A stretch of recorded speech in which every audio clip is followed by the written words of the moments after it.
Good morning, lovelies. So, originally, I was going to create one complete video that is an overview on how to write evil empires. Everything you need to know. The literary uses and tropes, how they rise, how they maintain themselves, and how they fall. The script for that was 40 pages and still going before I realized that I was not doing that, alright? I mean, I supposed I could have made an hour and a half long documentary on the subject, but that would have been a bitch and a half to do, so it's not gonna happen. I love you guys, but not that much. So instead, we're doing this in chunks. This is a 4-part video series about evil empires, and today we're going to start with just general literary uses, as well as the surprisingly complex moral nuance that comes from a trope that's supposed to be as black and white as evil empire. And stick around to the end of the video because I created an ultimate world-building checklist to help you create realistic fantasy and sci-fi worlds. I will tell you where to get that at the end. So we all generally know what an evil empire is, right? It's an empire that is an extensive group of states or countries beneath one supreme ruler, and it's evil. Sometimes every single person in this empire is evil because the emperor is a dark lord who made his entire army out of orcs and want to do nothing to destroy and kill and eat something other than maggoty bread for 3 stinking days. Other stories write the average citizen as, no more or less evil than anyone else on this world, but the leadership of the empire is evil. This one has gotten a lot more popular in recent years for reasons that I'll explain later in this video. Sometimes the evil leadership is very obvious to everyone, so the heroes have plenty of rebels helping them cut the head off of that particular snake. But sometimes the empire's evilness is hidden or disguised, the better to trick the rest of the nation into following them. These are the ones you have to look out for because they have a great PR team that just brainwashes everyone into thinking that they're actually the good guys. They're not conquering those other kingdoms for power or resources, they're doing it to spread civilization and freedom. Don't you want everyone to be civilized and free? In these cases, we're not necessarily going against the entire empire the way the Fellowship went against Sauron. Sure, as long as the corrupt officials are in charge, yeah, they have control over the entire empire, like the Imperial Army, which means you'll likely be fighting the entire empire in some form. But if you can take out those officials, ideally replacing them with a good guy who can scrub out the bureaucracy a little bit, now suddenly you have an entire empire working for you. Mostly. There might be some rebellious counter-movements. Evil empires see a lot of use in classic and kids-friendly media because they make for some really great villains. They have armies in the thousands and vast resources, more so than a standard country or nation, and that immediately stacks the odds against our heroes, creating literary tension. They also have no problem subjugating everyone who can't fight them off, executing brave rebel leaders, sacrificing a whole planet's worth of citizens just to make a point. All of this is really great villain material. This works as a particularly good foil for the heroes, who are likely standing for things like freedom and justice and don't have the might of a dozen nations subjected to their will. Empires are strong in a way that a ragtag team of heroes just aren't. They've got numbers, weapons, information, allies. They're also big, clunky, and cumbersome, which is why guerrilla warfare tends to be the hero's best bet and only option, at least in the beginning. But do empires have to be evil though? Well, yes, but not necessarily 100% of the time, and here's the kicker, it's usually not obvious to its citizens. I find it especially ironic when my fellow Americans say that all empires are evil and shouldn't exist. Because I got news for you. We are 50 states that barely get along with each other. We hold territories in Guam, Puerto Rico, American Samoa, and several others, holding the land but not letting its people actually vote or have any say in our government. We have more military bases on the planet than pretty much every other country combined, so that way we can bully those other countries into doing what we want. Most of our nation is built on the genocide of the Native Americans, plus centuries of slavery. I mean, if that's not an evil empire, I don't know what is. The comments are not going to be a fun read. Pure evil empires are rare in history, if they ever existed at all. I mean, the only one that you could feasibly make an argument for is probably Nazi Germany, because it was undoubtedly an empire, short-lived though it was, and was built off of some of the most unspeakable evils committed by humanity.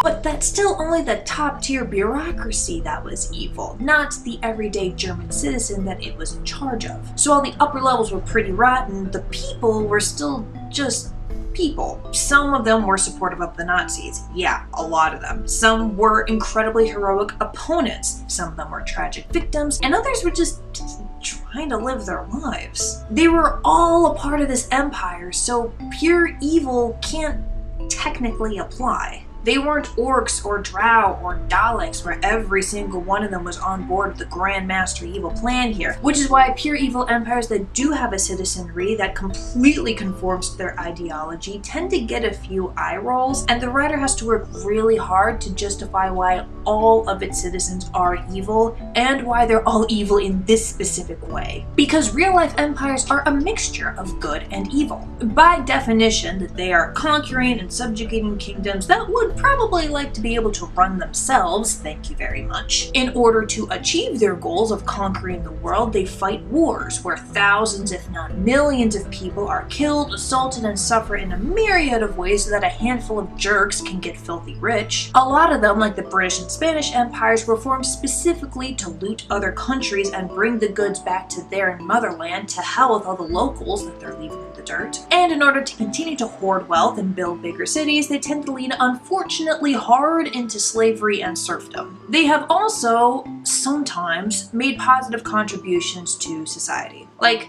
the Roman Empire. We study their laws, government, military, and architecture because for the majority of their history, they were really good at those things. It formed the foundation of American democracy and ideology. We would not be here today if it weren't for them. A lot of empires, like the Romans, and before them the Athenians, were formed for protection, because all of these little kingdoms can't defend themselves against a bigger threat on their own. But if they're all throwing their strength and brain power behind a single leader and cause, that's much more formidable and less likely to be invaded. And it's, their job to protect their citizens. Empires are also much more resilient to plagues and natural disasters. If one kingdom in this empire is struggling under a drought or flooding or something else that's destroyed their crops, the citizens don't necessarily have to starve because the empire is giving them food grown in other parts of the empire. Theoretically, anyway. This doesn't always happen in real life. China is essentially a series of empires that formed, broke up, and formed again, eventually becoming one singular cultural identity over the centuries. And they've contributed I don't know how many technological innovations like paper money, books, gunpowder, tea, spices, silk. The Muslim Empire led a golden age of science, innovation, religion, art, and so many other things, while the rest of the Europe was in the Dark Ages. We still use their numeral system. Now, are all of these positive contributions to our lives worth all the pain and suffering it took to form the empire in the first place?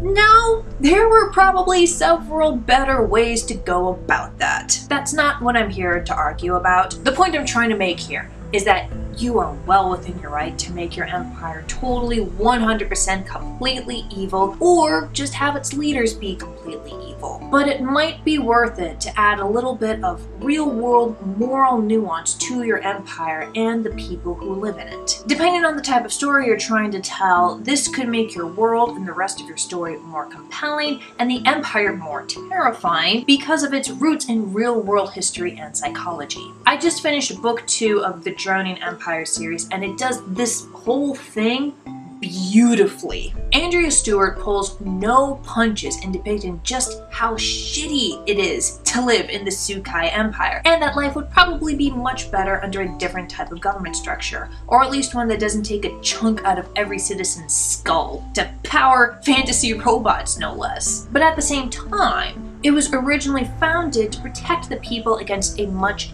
bigger threat, a group of immortals with phenomenal power that regularly destroyed entire islands worth of people in their petty squabbles, and that group of immortals is returning, because of course it is. To top it off, the person currently in charge of the Empire is not at all evil, and in fact wants to dismantle some of the more harmful practices without weakening their rule. You've essentially got a just person trying to run a fundamentally unjust government system. Everyone is between a rock and a hard place here. There is no clean way out of it. This moral nuance is a relatively new thing. Classic fantasy and sci-fi tended to stick to moral black and white when it came to empires, especially evil ones. Everyone in this empire is evil, which is why we have to defeat them. And when we do, well, we don't have to worry about the cleanup and rebuilding process that plagued real collapsed societies, because everyone in this empire was evil. So who cares what happens to them? Let's just skip right ahead to the happy ending. It makes for much simpler, cleaner storytelling. You don't have to question why we're doing this, you just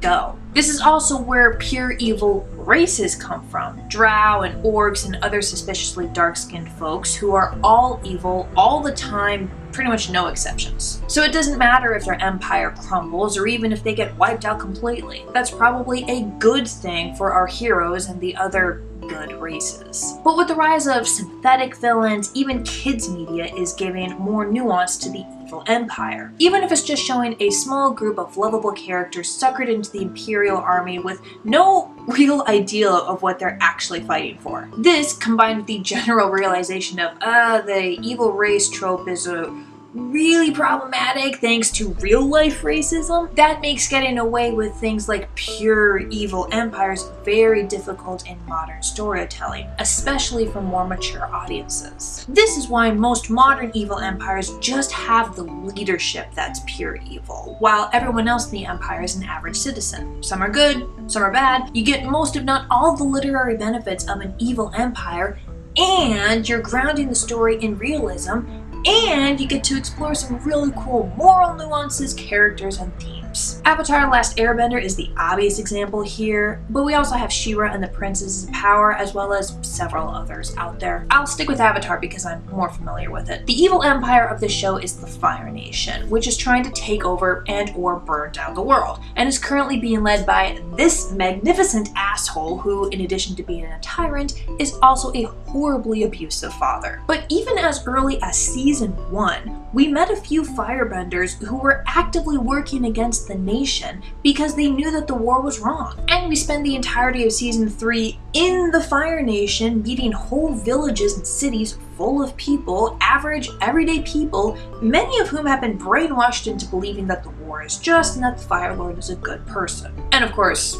there's Zuko, who was morally complex from the start and had the greatest redemption arc in the history of storytelling, Fight Me, and it ended with him helping Team Avatar topple the Fire Lord and supplant him, ending the threat to the world without destroying an entire country the way Frodo and Sam did with Mordor. Just because you have an evil empire does not necessarily mean every single one of its citizens, or even most of its citizens, are evil. As we learn more about history and how governments and politics work in real life, modern audiences want to see more of that type of thing in their fiction too, which is why, even though I'm about to go into the exact nature of just how empires rise, work, and fall, I encourage you to do your own research as well. Study all the various empires that have existed in the world. You'll uncover some real gems. Don't start and end with Nazis, okay? That's just easy pickings. Everyone who's written an evil empire has done the Nazis, and everyone else does Rome. Look, I love learning about and depicting both of these. That's why I named them as examples in this video and why they're going to be examples in future videos too. But I encourage you to be more creative.